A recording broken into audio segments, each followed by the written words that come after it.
Olá, gente, tudo bem? O nosso grupo é composto pela Ana Luísa, pela Elisa Vilaça, pela Elzira Lourdes, pela Luana Mara, pela Regina Célia, pela Renata Jordânia, pela Renata Graciele, pela Thalissa Nascimento, pelo Vitor Hugo e eu, Lorena Ferreira. Hoje vamos apresentar um vídeo onde elaboramos uma atividade com o tema o eu, o outro e o nós, ou seja, um aprendizado significativo com a nossa própria história, baseando-se na teoria de Alan. O objetivo do vídeo não é apenas demonstrar a teoria apurada por nós, mas também demonstrar de uma forma prática e dinâmica como foi abordado pela Luana Mara e as outras duas crianças que participaram do vídeo, onde aplicaram a atividade com a argila, fazendo com que as crianças trabalhassem com a argila, né, tendo aí seu primeiro contato, né, e logo após fizessem com a argila os integrantes do grupo de cada um, né, da sua família, de cada criança, mostrando então como trabalharíamos a atividade dentro da sala de aula com as crianças do primeiro ano do ensino fundamental, né? Então, esse vídeo gravado com as crianças foi de extrema importância, né? Porque com ele podemos realmente mostrar na prática como as crianças reagiram tendo o primeiro contato com a argila, falando da experiência de construir sua família com a argila, né? Como é o relacionamento com a família, com eles em si, né? Contudo, então, o nosso objetivo foi passar o vídeo para vocês, né? A parte teórica e a prática para o melhor atendimento dos mesmos. Baseado no aprendizado proposto de Henri Vallon, preparamos uma atividade em que a criança desenvolva o prazer de contar as suas próprias histórias e as suas vivências. Em torno dessa atividade, espera-se que ela aprenda a expressar suas ideias, sentimentos e emoções, que cada criança aprenda a ouvir, falar e respeitar as diferenças entre elas, explorando assim, através da argila, bonecos, objetos, junto com a sua família. Todo esse aprendizado em uma atividade altamente contextualizada na criança, trabalhando diversas funções motoras, emocionais, verbais, a escuta ativa e a interação do contexto social. Espero que gostem. Boa noite, meu nome é Ana Luísa e eu falarei um pouquinho sobre a introdução do nosso trabalho. Nele, nós comentaremos sobre Henri Vallon e o que ele defende.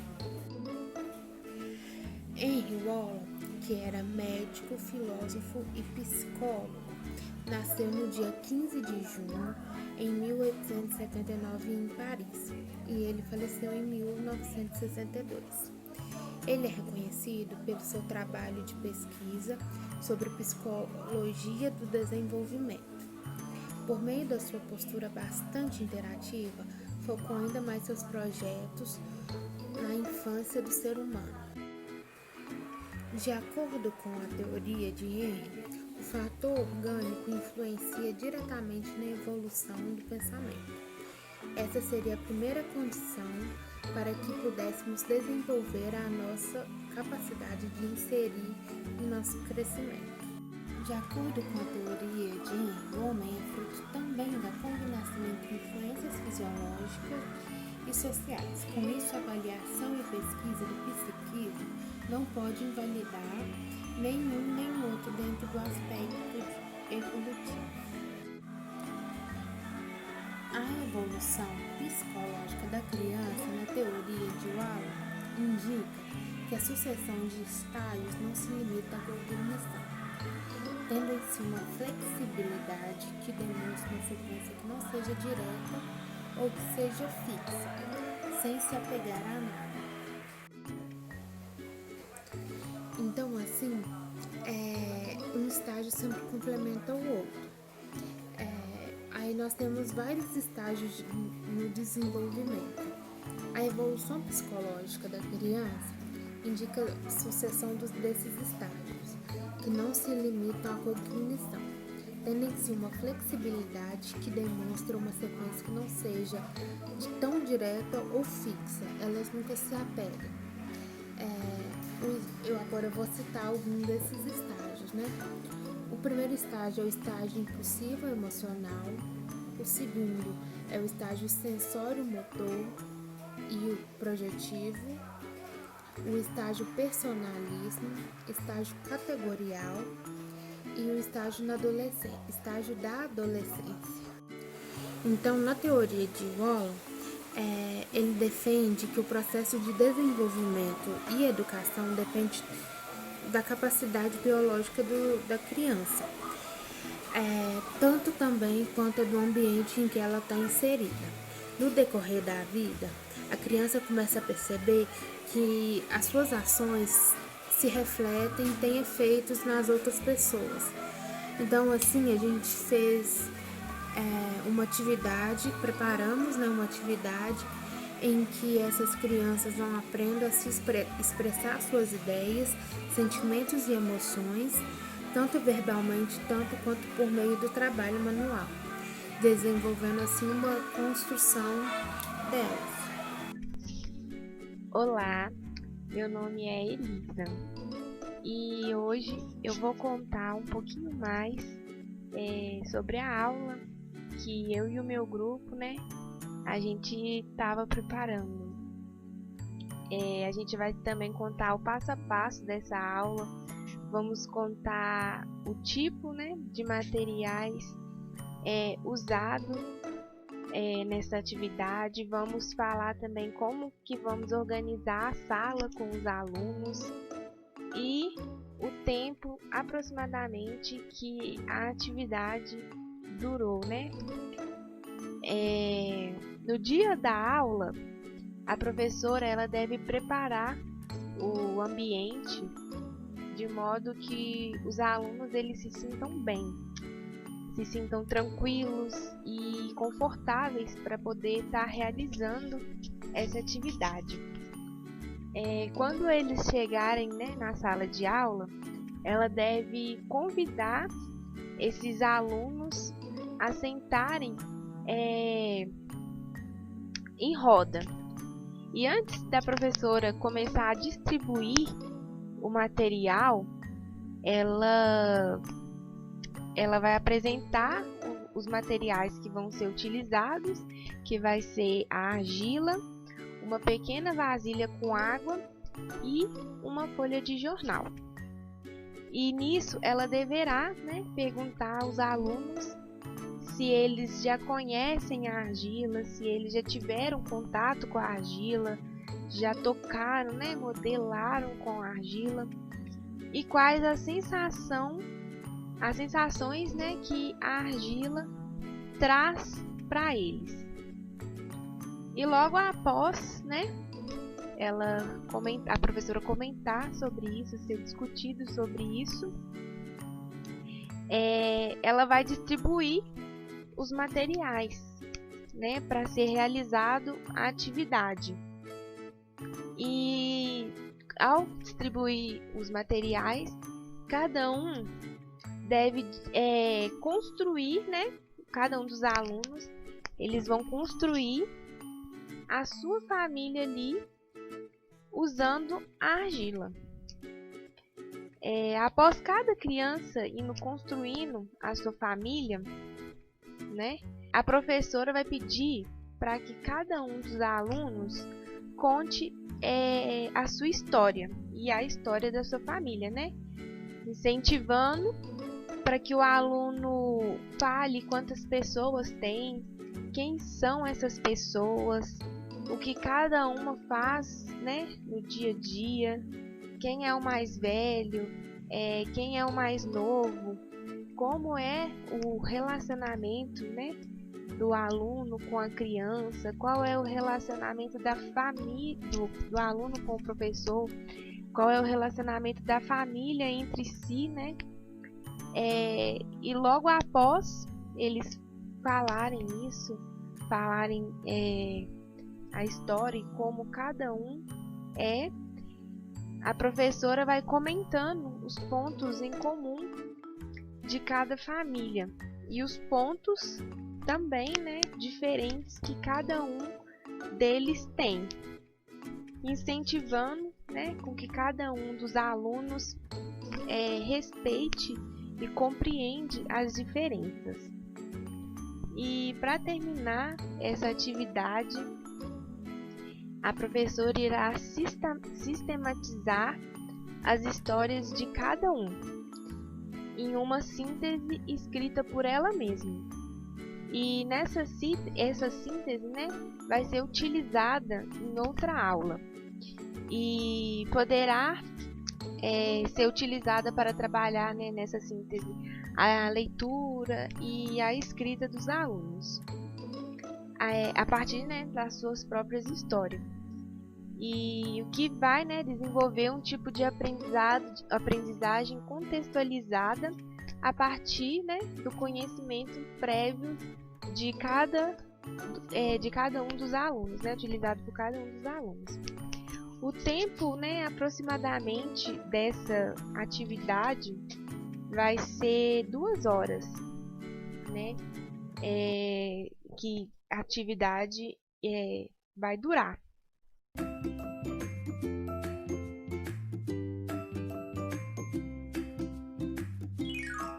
Henri Vallon foi médico, filósofo e psicólogo.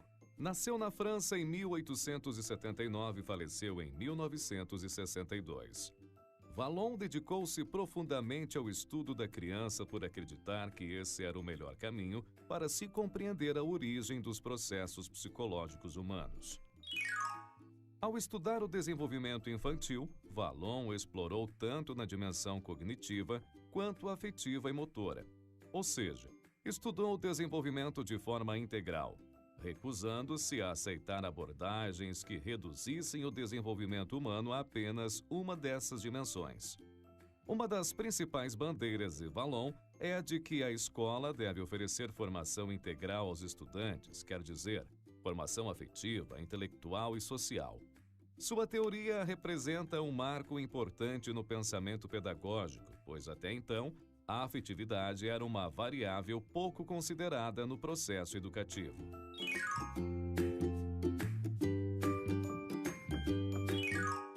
Os trabalhos de Vallon situam-se nos campos da psicologia genética e da psicologia do desenvolvimento.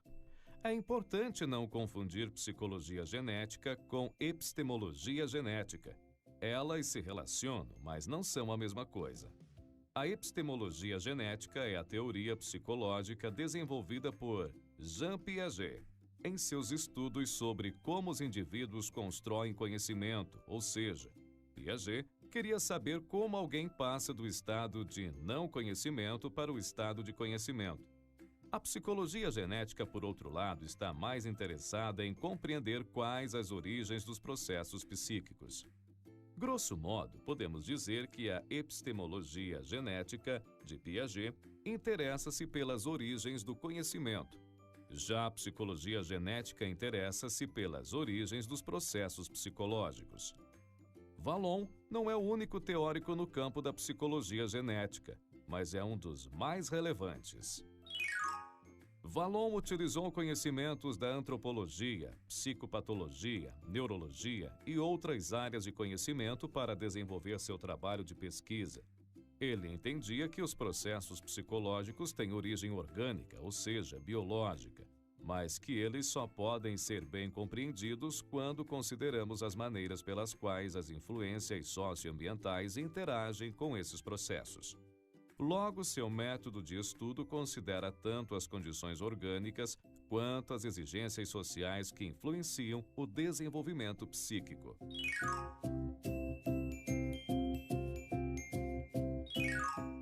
Vallon entende que a estrutura biológica é a primeira condição para a atividade psíquica, ou seja, não pode haver psiquismo sem um equipamento orgânico que o comporte. Contudo, a nossa mente opera sobre estímulos que são recebidos de fora do organismo. Logo, as condições orgânicas e as condições do mundo externo são as grandes mantenedoras da existência e do desenvolvimento humano. Nós nos desenvolvemos na interdependência entre fatores biológicos e sociais. O desenvolvimento do pensamento infantil, segundo Vallon, não ocorre de forma contínua. Ele é marcado por descontinuidades, ou seja, crises e conflitos. Essas descontinuidades são resultado do amadurecimento do sistema nervoso que traz novas possibilidades orgânicas para o exercício do pensamento e de alterações no meio social que trazem situações novas e estímulos diferenciados. É do conflito entre essas duas condições que emergem o pensamento e a inteligência. Essa compreensão nos ajuda a reconhecer que conflitos e contradições fazem parte do desenvolvimento psíquico normal da criança. Não são necessariamente problemas a serem combatidos pelos educadores. De fato, as crises muitas vezes são dinamizadoras do processo desenvolvimental e, portanto, benéficas.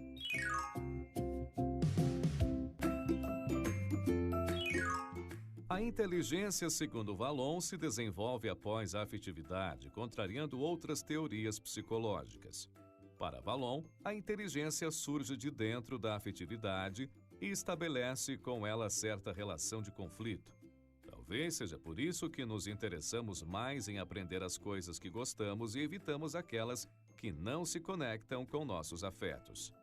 Parece que, para alimentar a inteligência, faz-se necessário mobilizar os afetos. Segundo Vallon, ao nascermos somos frágeis seres orgânicos e o nosso desamparo biológico exige que outros seres humanos cuidem de nós.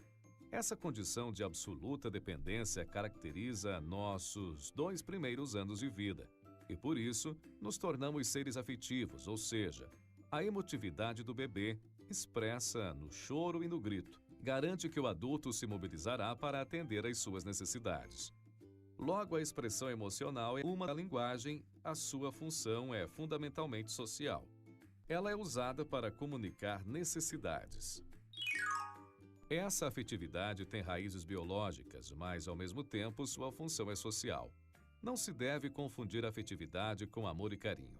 Quando falamos em afetividade, estamos falando das coisas que nos afetam. Todos somos afetados por elementos externos como o olhar do outro, um objeto que chama atenção. Mas também somos afetados por elementos internos como a fome, as lembranças. Então, a afetividade é a capacidade de sermos afetados de forma positiva ou negativa por eventos externos e internos. O choro da criança, por exemplo, afeta o adulto que cuida dela. Esse caráter contagiante da afetividade humana permite que as expressões afetivas como o choro sejam culturalmente interpretadas pelo adulto, que então age para atender a criança. É no contexto dessa interação emocional e social que se dá o desenvolvimento cognitivo da criança. Mas Vallon ainda destaca a importância das atividades motoras nesse processo, pois o bebê também expressa sua emotividade por gestos, expressões faciais, agitação corporal. O ato motor é uma atividade expressiva que comunica os estados emocionais do bebê e, ao mesmo tempo, gera estados emocionais nos adultos. Na medida em que a função simbólica se desenvolve, ou seja, que a criança se torna capaz de pensar sobre coisas que não estão presentes, de ver o desenho de um cachorrinho e associá-lo mentalmente a um animal real, essa sofisticação das capacidades cognitivas permite a internalização dos atos motores. Quer dizer, os atos motores vão diminuindo porque a criança desenvolve outros recursos para se comunicar, como as palavras. Além disso, ela adquire maior controle e refino sobre o ato motor. Em cada um dos estágios desenvolvimentais descritos por Vallon, a criança interage com o seu ambiente de formas específicas, enquanto busca construir sua própria identidade. Cada estágio representa um tipo de preparação para o estágio seguinte, mas ao mesmo tempo revela descontinuidades, rupturas e relativismos que são próprios do processo de desenvolvimento. Para Vallon, o desenvolvimento alterna fases de introspecção, ou seja, de voltar-se para si mesmo, e outras de extroversão, nas quais o indivíduo volta-se mais para o mundo externo. Há um contínuo movimento de internalização e externalização que lhe permite construir sua caminhada em direção à autonomia. Vale a pena ressaltar que as idades e o tempo de duração de cada estágio variam de criança para criança, por conta das características individuais e das interações com os ambientes nos quais cada indivíduo está implicado.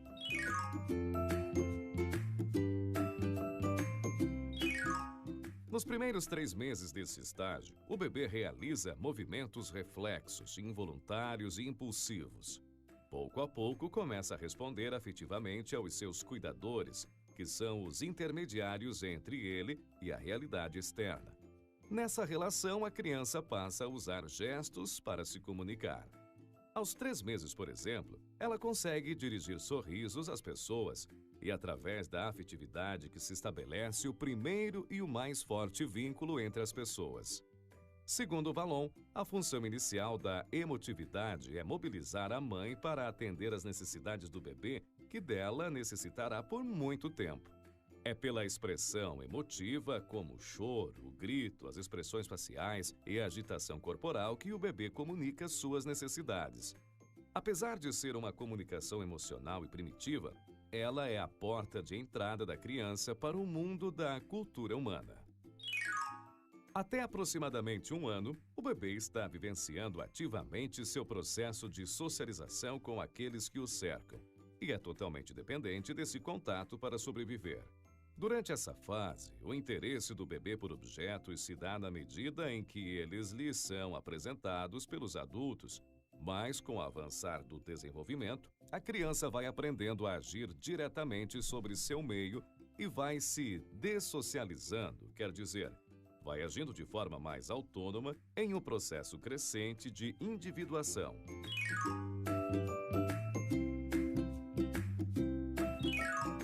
Nesse estágio, a exploração do ambiente físico se acentua na medida em que a criança aprende a segurar coisas e a se deslocar. O desenvolvimento das capacidades cognitivas da criança estão em franco andamento, explorando o mundo através dos sentidos e das habilidades motoras. Tudo que estiver ao alcance deve ser tocado e sentido. São os atos mentais projetando-se através de atos motores, mas pouco a pouco o ato motor vai diminuindo e cedendo lugar ao ato mental, ao pensamento. Com o desenvolvimento da fala, o pensamento também ganha impulso. A aquisição da linguagem permite que o pensamento se manifeste através da fala, o que rompe com a manifestação motora do pensamento.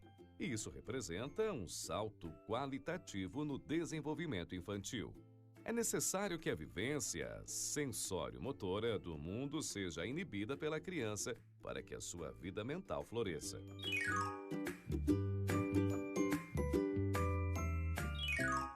Nesse estágio, a criança se depara com o conflito que envolve, por um lado, seu desejo por autonomia e, por outro, o fortalecimento do vínculo com a família.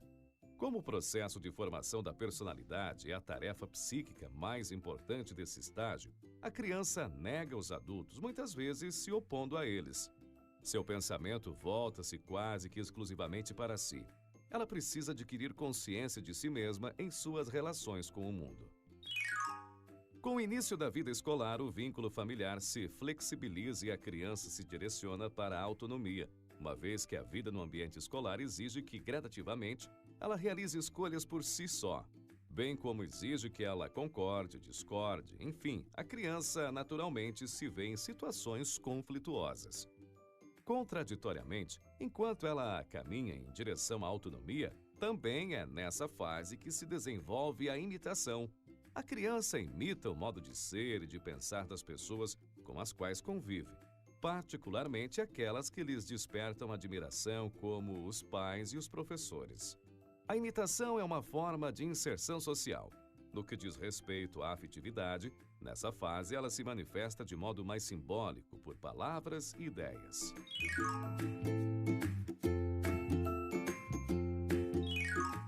Nesse estágio, a criança utiliza cada vez mais a inteligência para explorar e conhecer os objetos e o meio físico e social. Há um grande interesse em explorar situações novas, particularmente se envolvem coisas que podem ser manejadas e transformadas, ou seja, que dão margem ao exercício da criatividade. Nessa fase, a inteligência e o interesse pelo mundo externos são aspectos que predominam, ao contrário da afetividade e do interesse pelo mundo interno. Com o desenvolvimento da inteligência, a criança avança para o pensamento abstrato, ganha maior controle de habilidades como a memória voluntária, que é a capacidade de memorizar coisas intencionalmente, obtém maior controle da atenção e por aí vai.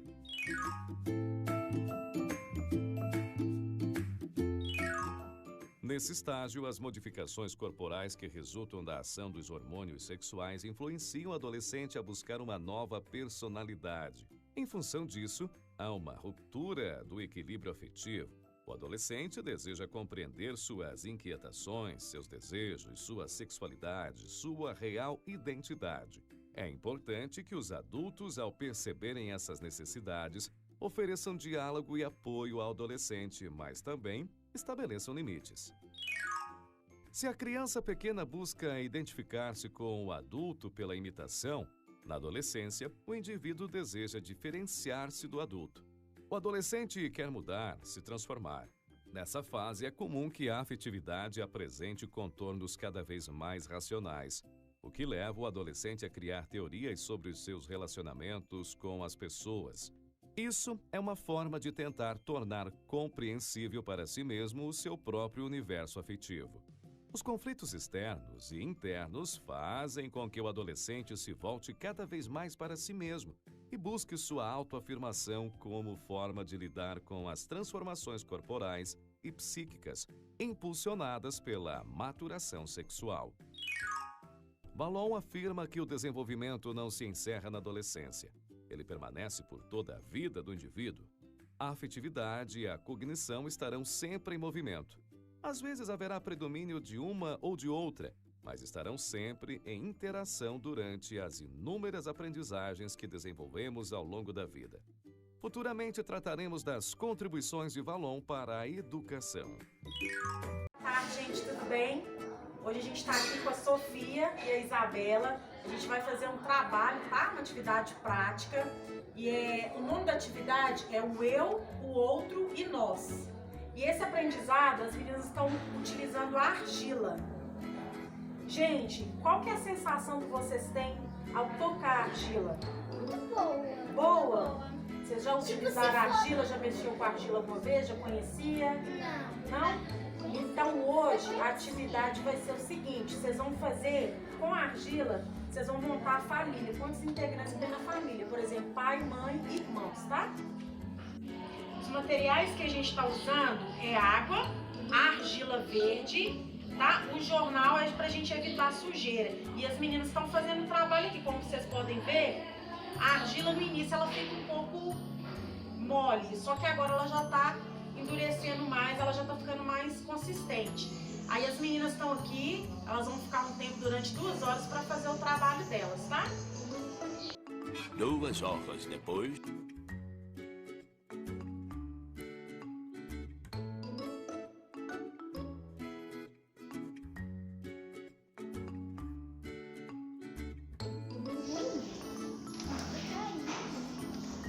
É ruim só porque tá caindo. Aqui, ó, seu pai, sua mãe. Você tem um irmão de quantos anos, velho? Eu? Irmã? Quantos anos? 16. No caso, 16. Ah, mas pode fazer só você e sua mãe, que ela não mora com vocês, né? A Sofia vai fazer a mãe, o pai e a Camila, né? E o pão? E o Bob também? Não, como nós vamos criar o cachorro?